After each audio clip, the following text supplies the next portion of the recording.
Bonjour à tous, amis dégustateurs, et bienvenue donc pour les vins de la semaine et du week-end, avec pas mal de bouteilles cette semaine et ce week-end. Alors, on va commencer avec un petit exercice en fait, même si les deux bouteilles n'ont pas été bues au même moment, elles ont été bues dans des temps très rapprochés et c'est assez intéressant de les comparer. Alors, c'est quoi Tess? D'un côté, à ma droite, le Sancerre Domaine Vacheron 2013. À ma gauche, le Sancerre Domaine Vincent Pinard 2017 cuvée Flores. Alors, pourquoi donc je parle de ces deux vins? Eh bien, parce que donc bu va se rapprocher l'une de l'autre. Pour moi, c'est exactement des styles tout à fait opposés, mais que j'aime beaucoup à Sancerre. À ma droite, Domaine Vacheron 2013, un vin qui, au début, il y a quelques années, enfin très vite après sa mise, se buvait, pour moi, vraiment très limite. Un vin droit, très strict, plutôt tranchant, grosse vivacité, tendue, avec une matière un peu, voilà, un peu stricte. Jolie, hein, jolie note aromatique d'un Sancerre. Mais bon, à ma gauche, ici, Vincent Pinard, voilà. Alors là, on est à l'opposé. Un vin plutôt rond au toucher, même s'il y a toujours cette vivacité et ce tranchant, hein, on est à Sancerre, voilà, bien droit. Mais par contre, la matière, beaucoup plus mûre, beaucoup plus ronde, beaucoup plus soyeuse en bouche. Donc, deux vins dans des styles tout à fait différents, mais qui sont surtout, le Vacheron m'a vraiment surpris, donc on est à 6 ans après, 2013. La matière a réussi quand même à s'imposer, à pas garder justement ce côté un peu vif qui était presque astringent, enfin pas astringent, mais presque agressif. Là, ça reste droit, tranchant, hein, c'est pas le vin rond, ample, non, non, bien droit, tranchant, profond, mais qui garde quand même une certaine, presque une certaine rondeur, on va dire, en tout cas, qui a perdu son agressivité. Voilà. Là où le Vincent Pinard Flores, lui, est toujours et garde toujours voilà, une attaque ronde, ample, soyeuse. Puis après arrive effectivement sur le fond la tension, l'acidité qui tend le vin, là, qui le rend tranchant. Voilà. Tous les deux étant sur des notes typiques citron, ensuite on va avoir le buis, l'acacia, un fond, un côté roche silex. Voilà, on est sur un vin de Sancerre dans les deux cas sans hésitation. Deux jolis vins, deux styles très différents. Bon, moi j'ai une petite préférence pour le côté Vincent Pinard, mais je comprends très bien les gens qui aiment beaucoup les vins de Vacheron. Ensuite, qu'est-ce qu'on a bu? Alors, ah oui, on a bu ça. Montus Prestige 2009. Alors, bon, Montus Prestige, donc Madiran, hein, Montus Prestige, c'est quand même déjà le vin, voilà, faut déjà l'attendre de base, mais alors là, sur 2009, c'est un vin que je vous conseille d'attendre encore 5 à 10 ans, même si là, ça se boit bien.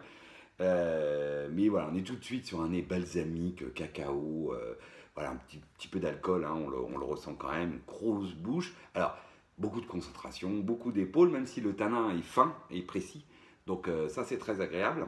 Il y a une certaine acidité, voire une certaine fraîcheur dans ce vin, paradoxalement, pour un 2009. Grosse finale, beaucoup d'épaules, mais qui garde effectivement de la fraîcheur et qui tient sur sa structure.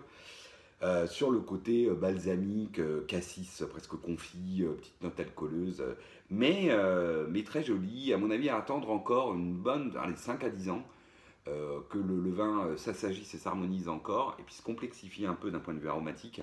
Mais il y a de quoi voilà, se faire très plaisir d'ici 5 à 10 ans, voire être un excellent vin dans 5 à 10 ans, même si là, je l'ai déjà très bien goûté. Ensuite, ah bah oui, il y avait ma sœur qui débarquait de Toronto, et juste après la victoire des Raptors, donc elle n'a pas eu le temps de le fêter là-bas, donc du coup, elle est arrivée ici, puis on en a profité, on a fêté la victoire de Toronto en NBA, et elle a rapporté un vin, donc sur le domaine du sport, elle avait bien fait. Alors, c'est un vin de Wayne Gretzky. Alors, pour ceux qui ne connaissent pas, Wayne Gretzky, c'est un hockeyeur, un fameux hockeyeur canadien qui a la retraite prise, acheté des vignes dans l'Ontario et qui fait donc du vin dans l'Ontario. Et ici, c'est un 2017 Cabernet et Merlot. Donc la cuvée s'appelle 99, donc de Wayne Gretzky. Eh ben, c'est pas mal du tout. Voilà. Alors on a évidemment un vin d'un style, on va dire, à l'américaine, ou en tout cas Nouveau Monde, avec un boisé assez marqué, un peu vanillé, sur des notes aussi balsamiques. Hein. On va retrouver évidemment des vins assez mûrs, s'ils aiment bien ça quand même, un peu confits, mais pas trop chaleureux en bouche, surtout de très jolis tanins. Et là, on sent que le Cabernet en fait aide beaucoup dans ce vin, parce qu'on a une très belle structure, des tanins fins, précis, soyeux, belle structure qui tient le vin tout au long de la bouche, c'est pas mou du tout, et une belle finale. Voilà. Après, des notes d'élevage, hein, voilà, alors c'est un peu sexy tout ça, mais je dois dire que ça reste très joli. Moi j'ai bien aimé ce vin, qui est un joli vin et que je conseillerais à tous sans hésitation. Ensuite, ah oui, ensuite on a eu un grand malheur, ça arrive, un grand malheur, voilà, parce qu'on a ouvert ça, j'ai ouvert ça pour ma sœurette qui venait faire goûter un grand vin de Bourgogne, un Gevrey Chambertin aux Ételois 2009, donc magnifique bouteille que j'ai déjà eu l'occasion de boire 2 fois, et là, j'ouvre la bouteille, je mets le nez dessus, premier nez superbe, et puis alors, deuxième nez, oh là, attention, et oui, pas de chance, petite pointe de bouchon, qui m'a, voilà, qui m'a déprimé. Alors, j'en veux pas du tout, ça arrive. Et puis, alors, chez les Rossignols Trapet, franchement, c'est assez rare d'avoir des bouteilles bouchonnées. Bon, pas de chance, voilà, bouteille bouchonnée. Très légèrement, hein, en plus. Donc, c'est d'autant plus frustrant parce que pour autant, qu'est-ce que ce vin est beau. Ce premier nez là était d'une complexité incroyable, d'une gourmandise tout en gardant de la fraîcheur. Voilà, la bouche, elle est dense, hein, elle est, voilà, les tanins sont taffetas, soyeux. Il y a une concentration, il y a de la profondeur.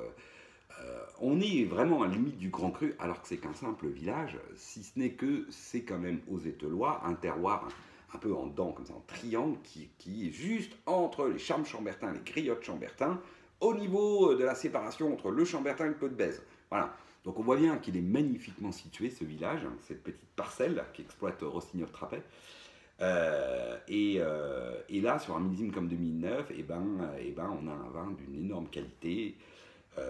Voilà. Bon, j'espère que la prochaine, il m'en reste une, j'espère que celle-ci sera à la hauteur de celle que j'ai bu précédemment.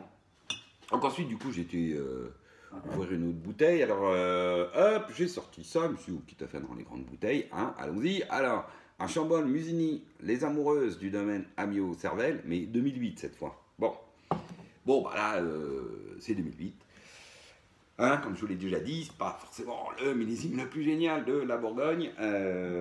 Loin s'en faut. Alors là, bon, clairement, quand même, sur Les Amoureuses, on est à un niveau de cru qui fait que le vin n'est pas du tout en phase déclinante, hein. Voire même là, sur celui-ci, chez Amiot, je dirais que c'est presque encore un peu jeune. Le nez est encore un peu discret, la bouche, on sent, est encore serrée, il y a de la matière, c'est dense. Évidemment, on a une acidité qui est bien là, mais il y a suffisamment de matière pour l'enrober. Par contre, c'est un peu comprimé. Voilà. Je pense que c'est encore un vin à attendre, qui a un potentiel, pas énorme, hein, on reste sur 2008, donc je pense que ce ne sera jamais un vin sexy, incroyable, avec des tanins taffetas et tout le tralala. Hein, c'est un vin droit, profond, tendu, mais qui a voilà, une vraie profondeur, une belle complexité, mais qui demande encore du temps sous verre pour s'exprimer. Voilà, ensuite, qu'est-ce qu'on a bu? Ah oui, alors ça m'a fait plaisir. On a bu un Kitterlé du domaine Schlumberger en 2010, donc un Riesling Kitterlé. Alors j'en avais bu plusieurs, je vous en avais fait part. Beaucoup de mes bouteilles étaient un peu oxydées, hein, une oxydation un peu prématurée. Celle-ci, pas du tout, enfin.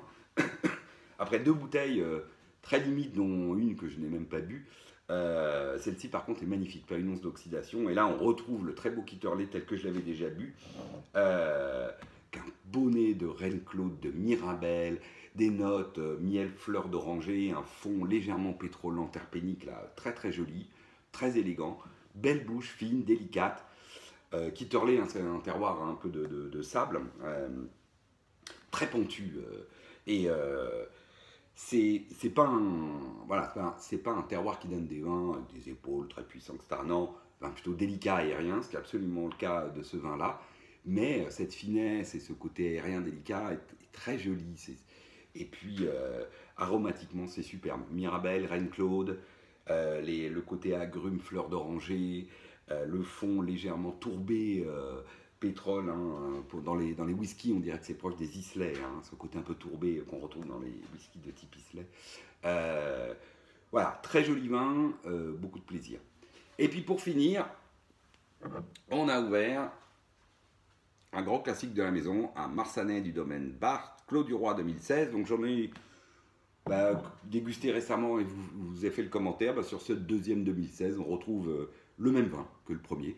Donc très joli vin, avec les limites du millésime, voilà, donc qui est que, bon, il a quand même donné des bouches assez, moi je dirais anguleuses, voilà. On a des teint un peu anguleux, même s'ils sont très beaux, ils sont soyeux, il y a de la matière, il y a de la densité, il y a de l'acidité, il y a tout ce que vous voulez.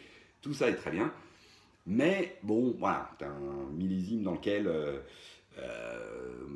c'est pas les bouches que je préfère, mais ça reste un très très bon vin et un bon millésime que ce 2016 Domaine Bar. Alors là, avec une petite réduction fumée grillée au nez, moi qui n'aime pas la réduction d'habitude, là, elle est juste ce qu'il faut pour souligner là, un petit nez comme ça, un peu appétant, grillé, fumé. Ensuite, on a framboise, cerise, des notes de girofle, des réglisse, et ce fond légèrement fumé, grillé. Très joli, très appétant, voilà.